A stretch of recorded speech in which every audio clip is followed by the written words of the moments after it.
Hi everyone, and welcome to this week's episode of Spinning Plates. First up, we have Old Anecdotes from Red Lobster in Waco, Texas, by Braces Throwaway.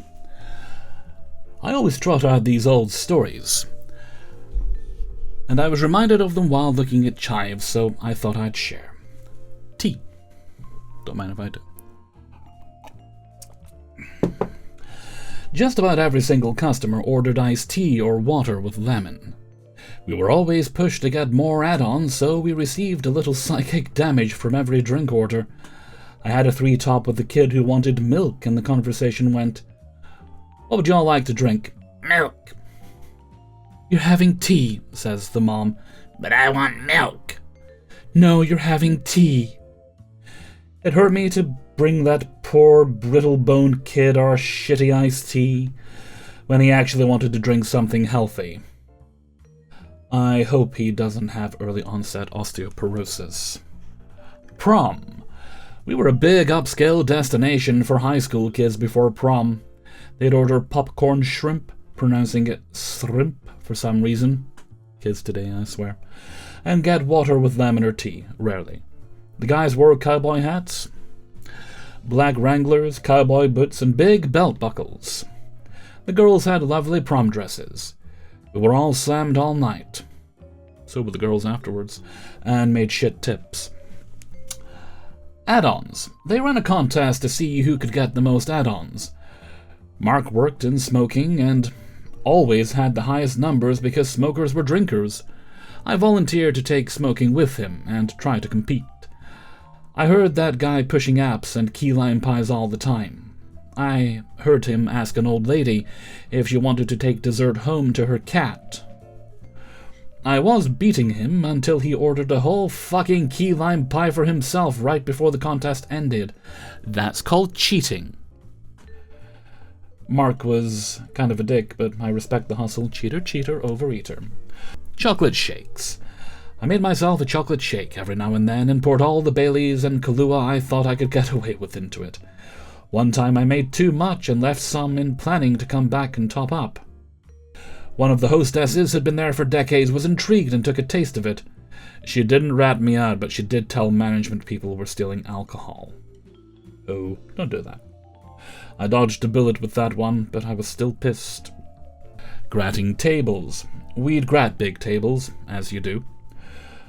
But one time this dude, Toby, who used to work at El Chico before Red Lobster, suggested that we skip it with this huge table of old ladies at lunchtime. Dude flattered them and flirted with them throughout their lunch, and we even let them do separate checks at the end. We made bank from those old ladies. The music. They played the shit out of Escape by Ripper Holmes for a couple of months.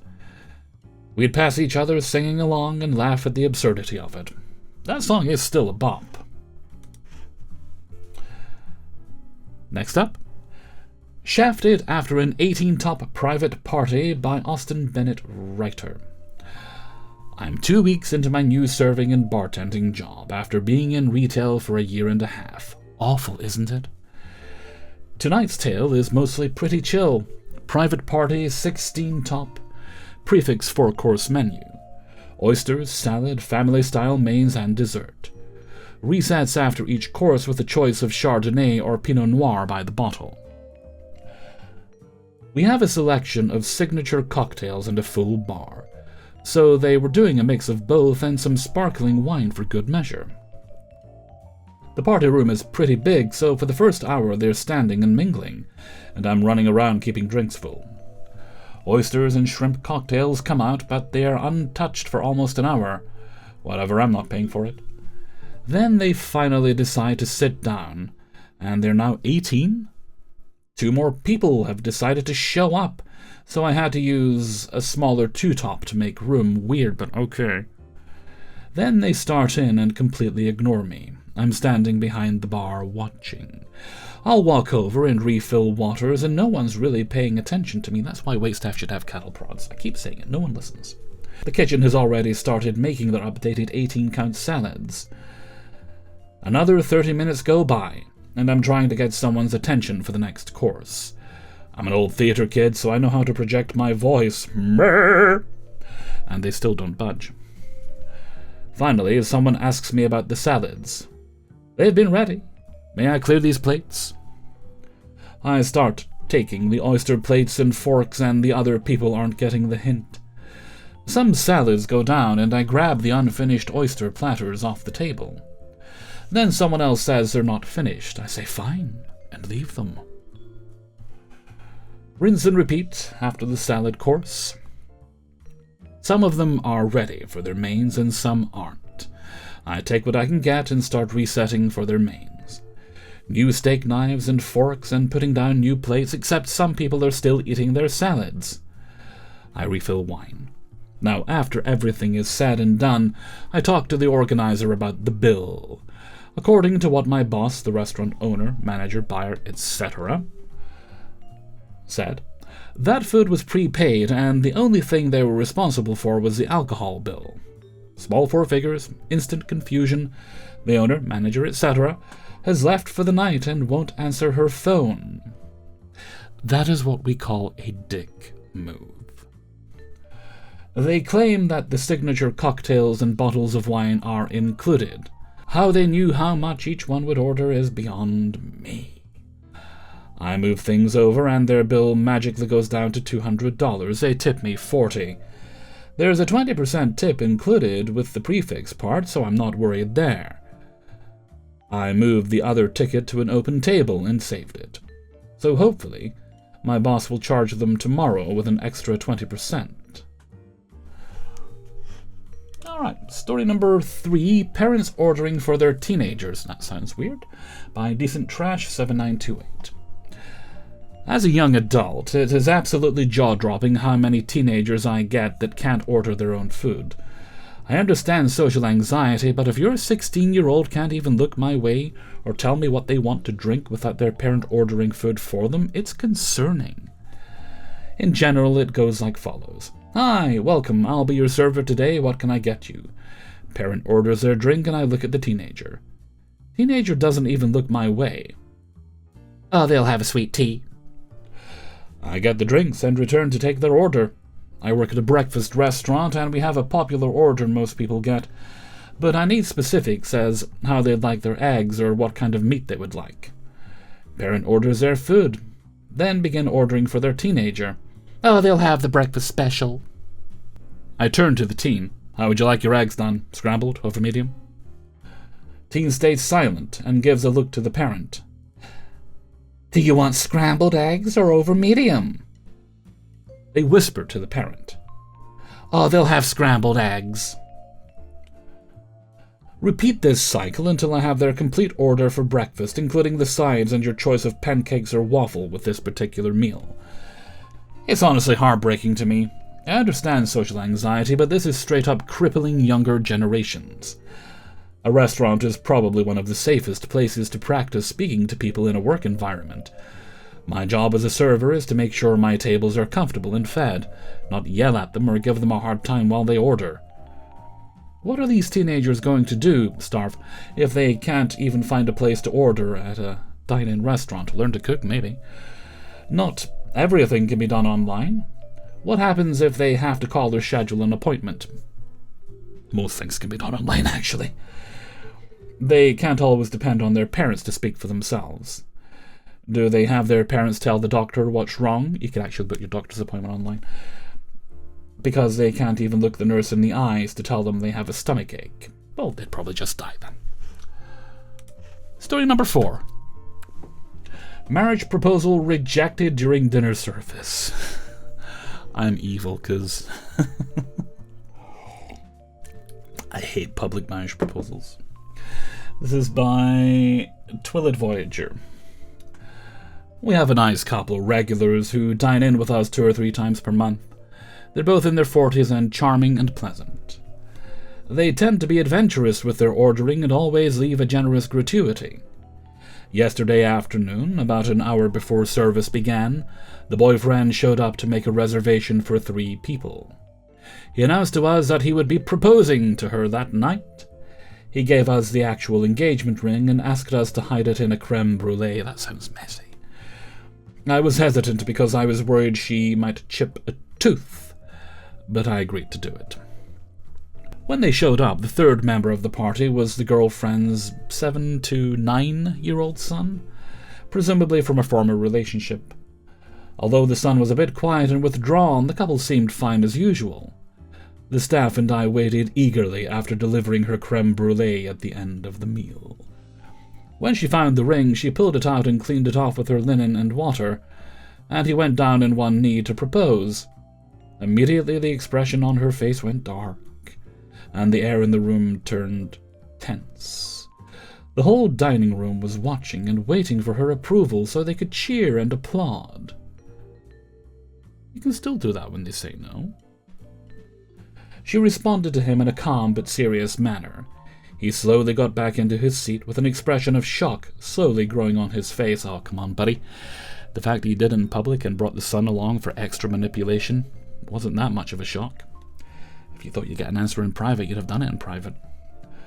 She was very quiet, but it was very clear that she was not only denying his proposal, she was breaking up with him. Yes, queen! Right then and there. The son didn't seem to react much. Oh, he probably doesn't like him. He tried to reason with her, but she wasn't having it. When she finished her piece, she stood, grabbed her coat and her son's arm, then left out the front door without looking back. The very stunned, now ex-boyfriend proceeded to deflate in his chair and started sobbing into his hands, while everyone in the dining room attempted to pretend they weren't watching. He stayed at his table for nearly 45 minutes longer, just falling apart. What a dickhead. We moved a reservation that was supposed to go to his table to another to accommodate him, even though the whole situation was of his own making. It was very uncomfortable for everybody in the room. He eventually placed cash in his ticket book, got up, and left without looking at anybody. My snarky co-worker leaned into my ear and quietly said, "And that's why you never propose by surprise in public." I don't expect we will be seeing them ever again. You might see him with his new girlfriend. Apparently he likes the place. Fifth and final story today. Farted on My Stupid Co-Worker by Earl of Muffingham. This happened a while ago, but I figured I'd share. I used to work as a hostess at a massive 3-floor restaurant and bar. One bartender, Mac, had the tendency to do what I like to call Mac-splaining. He would always go on about how the highest-paying table should always be seated in his section. Before my shift, he'd always give me the same lame speech about how his section of the restaurant was the most prime seating, with the best service. So, of course, I should only be seating people who look like they're going to spend a lot of money there, whatever that means. It means Mac's the human equivalent of a jizz rag. Perhaps I'm being too harsh. I'm not, but let's move on. Typically, I'd just be like, sure, whatever, Mac. And then seat people without profiling them, because, obviously, because you know how to do your job. This place was always jam-packed with a massive line, so it's not like there was much room for me to shuffle people around based on how much they looked like they might ball out. Also, how the hell am I supposed to gauge who is going to ball out? You pick them up as they come in the door, shake them, and the ones that jingle are the highest tippers. Anyways, Mac took this personally, apparently. One time I sat a group of older women celebrating a birthday in his section, and they ended up ordering some food with no drinks and then left. Mac went on this massive tirade about how I was incompetent at my job and how I should clearly have known these women weren't going to spend much money and should clearly have sat them in another server's section that wasn't Mac's. I'd love to know why he thinks he's special. I mean, I can assure you he's not giving the best service. I don't even need to meet him to know that. One shift, I felt a particularly heinous fart brewing, and I got a sinister idea. For context, I'm not a regular farter. A lifetime of terribly disordered eating habits has rendered my gut to be a few strokes shy of a chemical weapon, and I've instigated several heated arguments on fart politics amongst my friends. All with the power of a single fart. Weapons of vast destruction, apparently. So, there Mac is, behind the bar, washing glasses fast as hell during a rush. And I thought, well, how helpful would I be if I go put them away behind the bar for him while he makes orders for customers. So of course I go out of my way to go behind the bar to help Mac. And right as he's behind me, shaking cocktails, I let it rip. Some of my finest work, I might add. I peeked over to Mac to see if he had been caught in the radius, and sure enough, there he is with his face twisted in sheer disgust. To make matters worse, there were two pretty girls across from him at the bar, seemingly clear of the nuke zone. As I was fleeing the scene, I caught Mac trying unsuccessfully to keep his cool in the midst of the stench, while attempting to chat these girls up. Oh, buddy, not at work. The satisfaction of that moment led me to get a little carried away, and I started systematically targeting Mac whenever I needed to fart on shift. One time I even made myself a protein-packed green smoothie to up my impact after a shift where he'd been particularly menacing. When I saw Mac frantically talking to a manager, pointing at the open drain under the bar and checking the fridges for milk spills, I knew I had gone too far. Anyways, Mac, wish you the best. You thought you were a smart fella, but you're really a fart smeller. I can't talk that. Okay. And that brings us to the end of today's video. Big thanks to everybody who allowed me to use their stories. If you'd like to support the channel, you can sign up for my Patreon page, which is linked down in the description. $1 or more a month gets you access to the videos on Monday. There's also a link to my merchandise store on Teespring, as well as my Discord and my email address, which is kingofthecities@gmail.com. I think that's everything for now. So until next time, thank you very much for watching, and take very good care of yourselves. Bye-bye. Damn, I was actually doing that last part.